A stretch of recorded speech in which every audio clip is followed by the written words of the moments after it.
데살로니가 후서에서 사도 바울은 매우 엄중한 태도로 영어로나 또는 말로나 또는 우리에게서 받았다는 편지로나 주의 날이 이르렀다고 해서 쉽게 마음이 흔들리거나 두려워하거나 하지 말아야 한다면서 우리가 너희와 함께 있을 때에도 너희에게 명하기를 누구든지 일하기 싫어하거든 먹지도 말게 하라 하였더니 우리가 들은즉 너희 가운데 게으르게 행하여 도무지 일하지 아니하고 이를 만들기만 하는 자들이 있으니 그 사람을 지목하여 사귀지 말고 그로 하여금 부끄럽게 하라고 말했습니다. 과거 우리나라에서도 몇 월 며칠에 휴거가 일어난다고 한바탕 떠들썩하게 난리가 났던 것처럼 주님이 다시 오시는 마지막 날이 이제 얼마 후에 다가오니 임박했으니 이 땅의 삶은 중요치 않다고 더 이상 이 땅에서 열심히 일할 필요가 없다고 떠들어대는 사람들이 그 옛날에도 데살로니가 교회를 어지럽히고 있었기 때문입니다. 로마의 핍박 아래서 오직 주님의 재림만을 손꼽아 기다리던 초대교회의 소망을 악용해서 이 땅의 삶을 경시하게 만들려는 원수의 괴계에 교회가 아주 몸살을 앓고 있었던 것입니다. 그런데 교회를 향한 그러한 원수의 괴계는 얼마 지나지 않아 전혀 다른 정반대의 양상으로 바뀌기 시작했습니다. 왜냐하면 기독교를 핍박하던 로마가 기독교를 국교로 선언했기 때문인 것이죠. 이제 기독교인들도 살만한 세상, 아니 기독교가 세상을 장악할 수 있는 새로운 세상이 열렸기 때문입니다. 마지막 날에 관한 소망을 아주 극단적으로 부추겨서 이 땅의 삶을 우습게 또 경시하게 만들었던 전략을 그가 바꿔서 이 땅의 삶의 중요성을 극단적으로 부추겨서 내세의 소망을 경시하게 만드는 새로운 작전을 그가 전개해 나가기 시작했던 것입니다.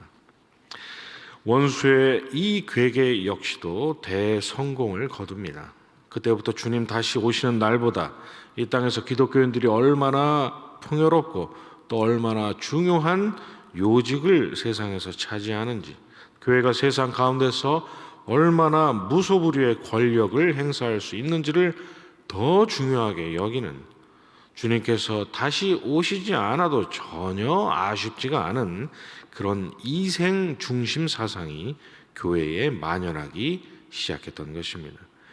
그리고 2000년이 지난 지금도 그러한 사상이 교회와 성도들 사이에서 여전히 맹위를 발휘하고 있는 것이죠. 왜 이런 일들이 일어나는 것입니까?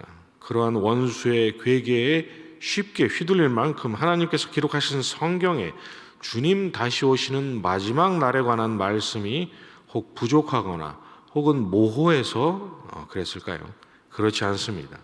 모든 성경은 하나님의 감동으로 된 것으로 교훈과 책망과 바르게 함과 의로 교육하기에 유익하니 이는 하나님의 사람으로 온전하게 하며 모든 선한 일을 행할 능력을 갖추게 하려 함이라는 디모데후서 3장의 말씀처럼 하나님은 백성된 저와 여러분이 고민하고 또 상상하고 오해하고 자시고 할 것 없이 그저 펴서 보기만 하면 저와 여러분이 알아야 할 모든 것을 깨달아 알 수 있도록 이렇듯 말씀을 주셨는데 우리의 육신의 본성의 연약함 때문에 우리가 말씀을 오해하거나 또 하나님께서 말씀하신 것 전부가 아닌 극히 일부만을 우리 마음대로 취사 선택하려는 그런 좌로나 우로나 치우치려는 극단적인 성향이 우리에게 있기 때문인 것입니다.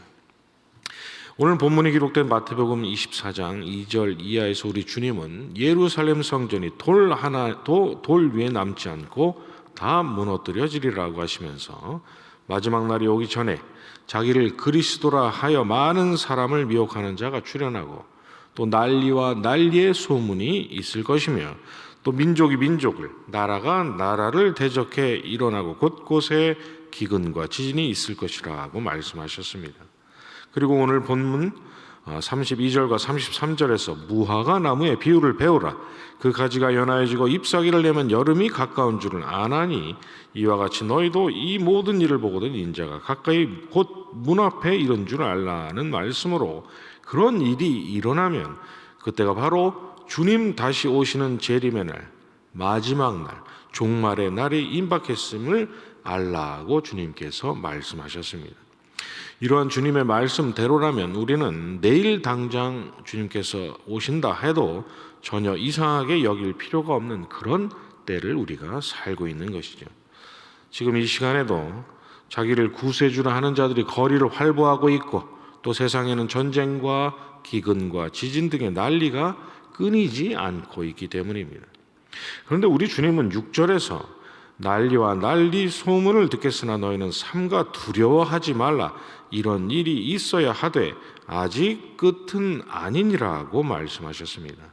그리고 민족이 민족을, 나라가 나라를 대적하여 일어나겠고 곳곳에 기근과 지진이 있을 것이라고 하시면서 이 모든 것은 재난의 시작이라고 말씀하셨습니다. 그리고 14절에서는 천국 복음이 모든 민족에게 증언되기 위하여 온 세상에 전파되리니 그제야 끝이 오리라고 말씀하셨습니다. 예루살렘 성전이 무너진 그 사건을 기점으로 마지막 종말의 날의 카운트다운은 시작이 됐고, 또 여러 난리들이 주님의 재림의 때가 올 것을 말해주고 있지만 복음이 온 민족에게 남김없이 전파되기까지 주님의 재림은 상당 기간 지연될 수 있다는 사실을 우리 주님은 분명하게 암시하셨던 것입니다. 마태복음 25장에서 주님이 말씀하신 열 처녀의 비유가 바로 이 점을 말씀하고 있는 것이죠. 슬기로운 5 처녀가 여분의 기름을 준비했다는 것은 신랑이 자기들의 생각보다 늦게 올 수 있다는 점을 그들이 염두에 두었다는 것을 말해주고, 반대로 미련한 5 처녀가 여분의 기름을 준비하지 않았다는 것은 자기들이 예상한 그 시기에 신랑이 올 거라고 그들이 지레짐작했다는 것을 말해주기 때문입니다. 더욱이 본문 36절에서 그러나 그날과 그때는 아무도 모르나니 하늘의 천사들도 아들도 모르고 오직 아버지만 아시느니라고 우리 주님께서 분명하게 말씀하셨으니, 주님 오실 날을 지레짐작하고 호들갑을 떨면서 이 땅의 삶을 경시하는 것은 전혀 주님의 가르침과는 상관이 없는 생각인 것입니다. 그런데 우리 주님은 또한 노아의 때를 말씀하시면서 44절에서 너희도 준비하고 있으라, 생각하지 않은 때에 인자가 오리라고 말씀하셨습니다. 주님 다시 오신다면서 호들갑을 떨면서 이 땅의 삶을 경시해서도 안 되지만, 주님 다시 오시는 마지막 날이 지연될 수 있다고 해서, 언제 오실지 모른다고 해서 마치 영영 주님이 오시지 않을 것처럼, 이 땅의 삶이 모든 전부인 것처럼 마음을 놓고 있어서도 안 된다는 것입니다. 마태복음 25장의 달란트 비유가 바로 이 점을 말씀하고 있는 것이죠.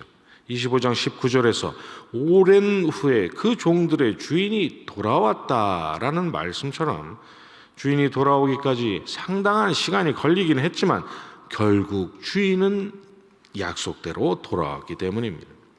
만약 한 달란트 받았던 자가 이 점을 놓치지 않았다면 받은 달란트를 땅에 묻어놓는, 그래서 훗날 돌아온 주인에게 호된 책망을 받을 일을 하기는커녕 그는 돌아온 주인의 말대로 돈을 취리하는 자들에게 맡겨서 이자라도 주인에게 줘야겠다는 그런 생각 정도는 했을 텐데 그는 그러지 않았던 것입니다. 주인으로부터 그 한 달란트를 받은 그 순간부터 종된 자기의 삶은 철저하게 언제인지는 모르지만 주인이 다시 돌아오는 그 날에 집중되어야 한다는 사실을 그가 간과했던 것이죠.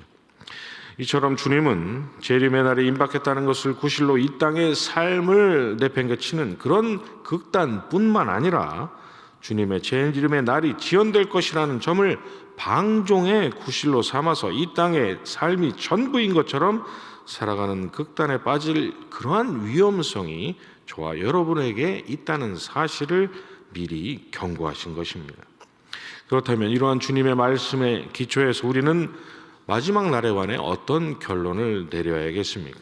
마지막 날에 대한 우리의 바른 자세는 무엇이겠습니까?